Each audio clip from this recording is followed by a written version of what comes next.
പൈശാചിക ലോകം എന്ന വിഷയത്തെക്കുറിച്ച് സ്പിരിച്വൽ ജേണിയിൽ ദൈവം നിങ്ങളെ പഠിപ്പിക്കും. അത് എന്തുമാത്രം പഠിപ്പിക്കും, ഏത് രീതിയിൽ പഠിപ്പിക്കും, ഇതൊക്കെ ദൈവം തന്നെയാണ് നിങ്ങളെ നിശ്ചയിക്കുന്നത്. എങ്കിലും ഞാൻ ഈ വിഷയത്തെക്കുറിച്ച് പഠിക്കുന്ന സമയത്ത് ദൈവം എനിക്ക് കാണിച്ചു തന്ന ഒരു സംഗതിയാണ് ബെനഡിക്റ്റൻ ക്രോസ്. അത് കത്തോലിക്ക വിശ്വാസത്തിന്റെ ഭാഗമായി നിലകൊള്ളുന്ന ഒന്നാണ്. ബെനഡിക്റ്റൻ ക്രോസ് എന്ന് പറയുന്നത് പൈശാചിക ശക്തികൾക്ക് നേരെ അധികാരം കിട്ടിയിട്ടുള്ള ഒരു സിംബലാണ്, അല്ലെങ്കിൽ ആ ദൈവമാണ് അത് അറേഞ്ച് ചെയ്ത് കൊടുത്തിട്ടിരിക്കുന്നത്. വിശുദ്ധ ബെനഡിക്റ്റിന് കൊടുത്തിട്ടുള്ള ക്രോസ്, അതുപോലെ ജപമാല പ്രാർത്ഥന, അതുപോലെ പരിശുദ്ധ അമ്മയുടെ ഒരു മെഡലുണ്ട്. ശുശ്രൂഷ ജീവിതത്തിലേക്ക് അല്ലെങ്കിൽ പൈശാചികമായ ആക്രമണങ്ങൾക്ക് ഉണ്ടാവാൻ സാധ്യതയുണ്ട് എങ്കിൽ അത് ധരിക്കുന്നത് നല്ലതാണെന്ന്, ഇതെല്ലാം എനിക്ക് സ്വപ്നത്തിലൂടെ കർത്താവ് വെളിപ്പെടുത്തി തന്നിട്ടുള്ള കാര്യങ്ങളാണ്. അത് നിങ്ങൾക്ക് വിശ്വസിക്കാം, വിശ്വസിക്കാതിരിക്കാം. നിങ്ങൾ അതിനെക്കുറിച്ച് ഞാൻ പറഞ്ഞത് കേട്ട് നിങ്ങൾ അതിലേക്ക് പോകരുത്. നിങ്ങളെ ദൈവം അതിനെക്കുറിച്ച് പഠിപ്പിക്കും, അല്ലെങ്കിൽ നിങ്ങൾ അതിനെക്കുറിച്ച് അറിയാൻ വേണ്ടി ശ്രമിക്കുക. പക്ഷെ ഇപ്പൊ ഞാൻ പറഞ്ഞല്ലോ, എന്നെ ഇങ്ങോട്ട് ദൈവം പഠിപ്പിച്ചു, അത് നിങ്ങൾ അത് നിങ്ങൾക്ക് മനസ്സിലാക്കിയിരിക്കണം. അതായത് ഒരു ആത്മീയ വിഷയം നിങ്ങൾ അറിഞ്ഞിരിക്കണം. ഇപ്പൊ അടുത്ത സ്റ്റെപ്പ് നിങ്ങൾ ഈ വിഷയത്തെക്കുറിച്ച് നിങ്ങൾ അറിഞ്ഞിരിക്കണം എന്ന് ദൈവം ആഗ്രഹിക്കുമ്പോൾ അത് പല കാര്യങ്ങൾ ഉപയോഗിച്ചുകൊണ്ട് ദൈവം അത് നിങ്ങളെ പഠിപ്പിക്കും. അതുകൊണ്ട് നിങ്ങൾ ഹൃദയം തുറന്നിരിക്കണം. നിങ്ങൾ ആ അനുഭവങ്ങളോട് അനുഭാവമുള്ളവരായിരിക്കണം.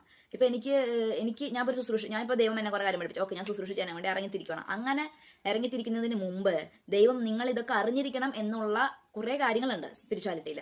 അതൊക്കെ ദൈവം നിങ്ങളെ അറിയിക്കും, പഠിപ്പിക്കും. ഒരു സമയം വരെ നിങ്ങളെ ദൈവം ഒരുക്കും. എന്നിട്ട് മാത്രമേ നിങ്ങൾ സുവിശേഷ വേലയ്ക്കോ അല്ലെങ്കിൽ നിങ്ങളെ ദൈവത്തിന്റെ ഒരു വക്താവായിട്ടോ ഒക്കെ ലോകത്തിലേക്ക് ഇറക്കി വിടും.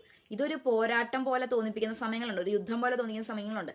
ആ സമയത്തൊക്കെ നിങ്ങൾ കൃത്യമായിട്ട് ഒരുങ്ങാതെയും നിങ്ങൾക്ക് തിരുവചനത്തിന്റെ പ്രൊട്ടക്ഷൻ ഇല്ല. ദൈവം പറഞ്ഞിട്ടുണ്ട്, സത്യം കൊണ്ട് അരമുറുക്കി നീതിയുടെ കവചം ധരിച്ച് വചനമാകുന്ന അതെല്ലാം നിങ്ങൾ എന്തൊക്കെയാണ് ഇത്തരം ശുശ്രൂഷയ്ക്ക് ഇറങ്ങുമ്പോൾ നിങ്ങളൊരു പ്രൊട്ടക്ഷൻ ഉണ്ടായിരിക്കേണ്ടത്, അതൊക്കെ നിങ്ങൾക്ക് ഉണ്ടായിരിക്കണം. അതുണ്ടായിട്ടേ നിങ്ങൾ ഇറങ്ങിത്തിരിക്കാൻ പാടുള്ളൂ.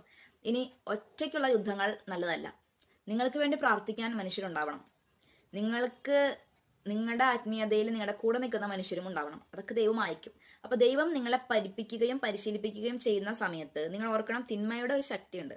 അപ്പൊ അതിനെ അങ്ങോട്ട് പോയി നമുക്കൊന്നും ചെയ്യേണ്ട ആവശ്യമില്ല. പക്ഷെ അത് ഇങ്ങോട്ട് വരുമ്പോൾ അതിന് വേണ്ട കൃത്യമായ പ്രൊട്ടക്ഷൻ നിങ്ങൾ സ്വീകരിച്ചിട്ട് മാത്രമേ ഇത്തരമുള്ള ശുശ്രൂഷയുടെ മേഖലകളിലേക്ക് ഇറങ്ങിത്തിരിക്കാൻ പാടുള്ളൂ.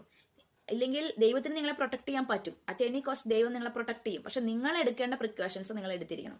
അത് ദൈവം നിങ്ങളെ പഠിപ്പിക്കും, പരിശീലിപ്പിക്കും. ആ മേഖലയെ കുറിച്ചൊരു ജ്ഞാനം കിട്ടാൻ വേണ്ടി നിങ്ങൾ പ്രാർത്ഥിക്കണം. ഞാൻ ഇപ്പൊ പറഞ്ഞു തന്നാലേ അത് അപര്യാപ്തമായിരിക്കും, അത് പൂർണ്ണമായിരിക്കില്ല. അപ്പൊ നിങ്ങളത് അതിനെക്കുറിച്ച് പഠിച്ച് മനസ്സിലാക്കിയിട്ട് മാത്രമേ നെക്സ്റ്റ് സ്റ്റെപ്പ് എടുത്ത് വയ്യാനായിട്ട് പാടുള്ളൂ. ദൈവം നിങ്ങളെ പറയും, ദൈവം തന്നെ നിങ്ങളെ പഠിപ്പിക്കും. അപ്പം ആത്മീയമായ മേഖലയിലേക്ക് ഇറങ്ങി പുറപ്പെടുമ്പോൾ അപ്പുറത്തൊരു നെഗറ്റീവ് ശക്തി ഉണ്ടെന്നും ആ ശക്തിയോടുള്ള പോരാട്ടത്തിൽ നിങ്ങൾ എങ്ങനെ സ്വയം പ്രൊട്ടക്ട് ചെയ്യണമെന്നും അറിഞ്ഞിരിക്കുക. ദൈവം നിങ്ങളെ അനുഗ്രഹിക്കട്ടെ.